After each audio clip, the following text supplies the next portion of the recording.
Hello दोस्तों, आज हम डाइव करने वाले हैं एक ऐसे टॉपिक में जो लिटरली माइंड ब्लोइंग है। इमेजिन कीजिए दुनिया की सबसे बड़ी गैदरिंग जहां लाखों लोग एक साथ इकट्ठा होते हैं। और मैं यहाँ किसी म्यूजिक फेस्टिवल की बात नहीं कर रहा, मैं बात कर रहा हूँ कुंभ मेले की।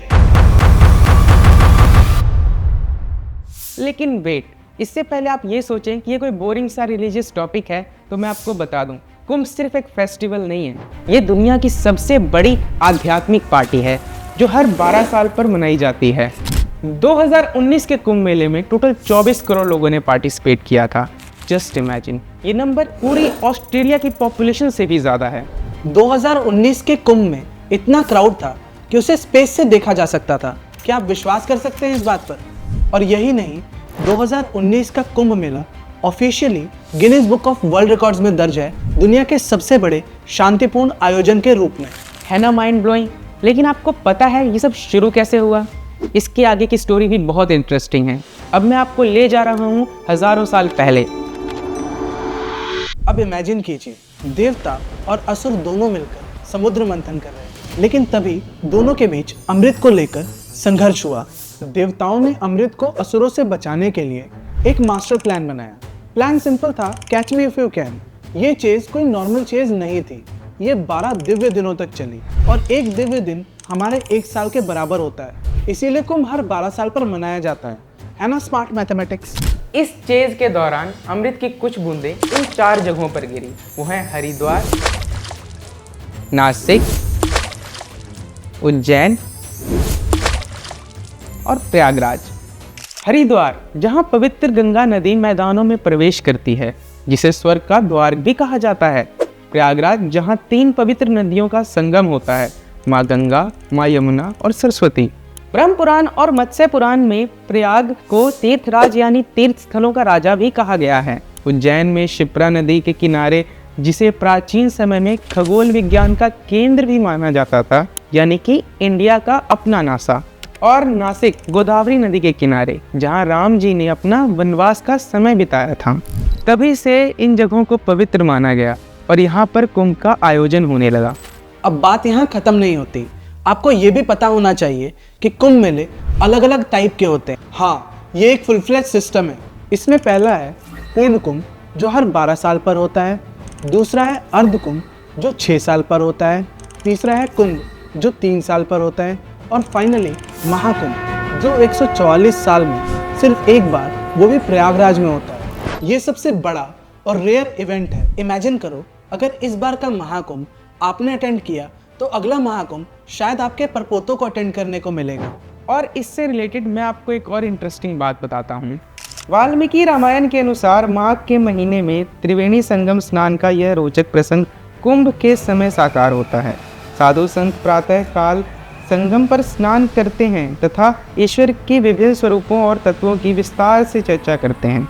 कुंभ भारतीय संस्कृति का महापर्व है और इस पर्व पर स्नान, दान, ज्ञान तथा मंथन के साथ ही अमृत की प्राप्ति की बात कही गई है। ये तो माइथोलॉजी है ना, बट वेट, हिस्टोरिकल एविडेंसेस भी हैं। अशोक वादना नाम के एक बुद्धिस्ट टेक्स्ट में प्रयाग में अशोक के महाकुंभ मेले के समर्थन का जिक्र है।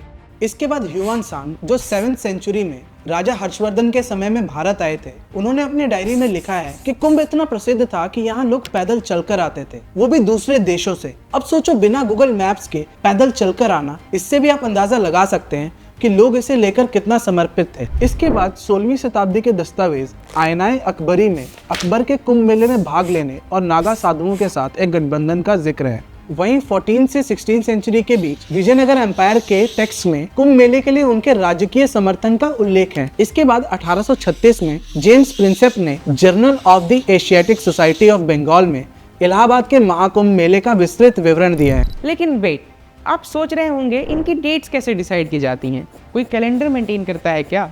जब बात आती है कुंभ की डेट डिसाइड करने की, तो पूरा सिस्टम एस्ट्रोनॉमी पे बेस्ड है। बेसिकली प्राचीन भारतीयों ने सेलेस्टियल बॉडीज की मूवमेंट को बहुत डीपली स्टडी किया था। जस्ट इमेजिन, इतना प्रिसाइज कैलकुलेशन बिना किसी मॉडर्न टेलीस्कोप के।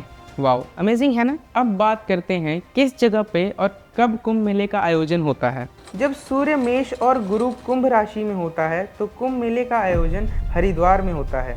जब सूर्य मकर और गुरु वृषभ राशि में होता है तो कुंभ मेले का आयोजन प्रयागराज में होता है। जब सूर्य सिंह राशि में होता है तो कुंभ मेले का आयोजन उज्जैन में होता है। जब गुरु और सूर्य दोनों ही सिंह राशि में होते हैं तो कुंभ मेले का आयोजन नासिक में होता है।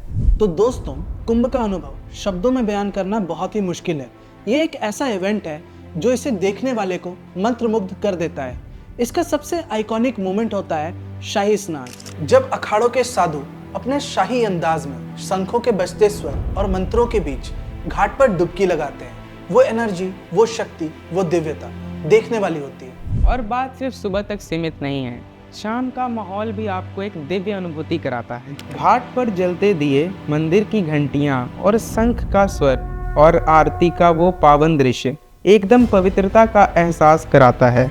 उस समय आपको लगेगा कि ये सिर्फ एक मेला नहीं, एक अलग ही दुनिया है।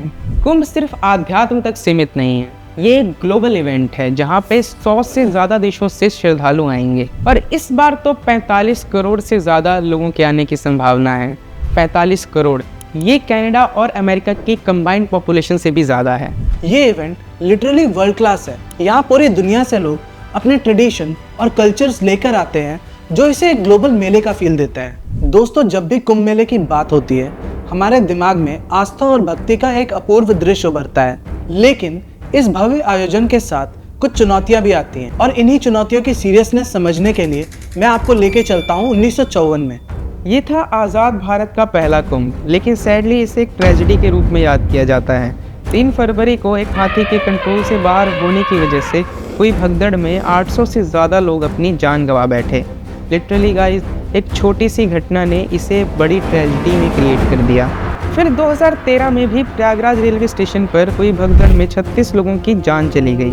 अब आप सोच रहे होंगे कि ये तो डर जाने वाली बात है, बट वेट, मैं आपको ये बातें इसलिए बता रहा हूँ क्योंकि इन ट्रेजेडीज ने ही हमें बहुत कुछ सिखाया है। 2025 के महाकुंभ में यूपी गवर्नमेंट ने कुछ नेक्स्ट लेवल प्लानिंग की है। आप सुनकर हैरान हो जाएंगे कि उन्होंने 6,990 करोड़ का तो बजट सेट किया है। अगर कंपेयर करें इसे 2019 के बजट से तो ये लिटरली डबल है। यही नहीं, इसके साथ यूपी गवर्नमेंट ने और भी बहुत से जबरदस्त स्टेप्स लिए हैं। पूरे मेला साइट को एक स्मार्ट सिटी में कन्वर्ट किया जा रहा है। 50,000 से ज्यादा QR कोड्स लगा दिए गए हैं। ये QR कोड सिर्फ आपको आपकी लोकेशन ही नहीं बताएंगे, ये आपको यूपी पुलिस और NDRF तक पहुंचने में भी मदद करेंगे। NH-19 पर special hospitals, mobile medical units, air ambulance तक का इंतजाम भी किया गया है। मतलब फुल हाईटेक प्रिपरेशन है। और अब बात करते हैं टेक्नोलॉजी की। इस बार AI based crowd management system और फेशियल रिकग्निशन टेक्नोलॉजी का इस्तेमाल हो रहा है। हर व्यक्ति का अनुभव सीमलेस और सुरक्षित हो, इसके लिए ड्रोन्स भीड़ पर नजर रखेंगे और सुरक्षा के काम में मदद करेंगे।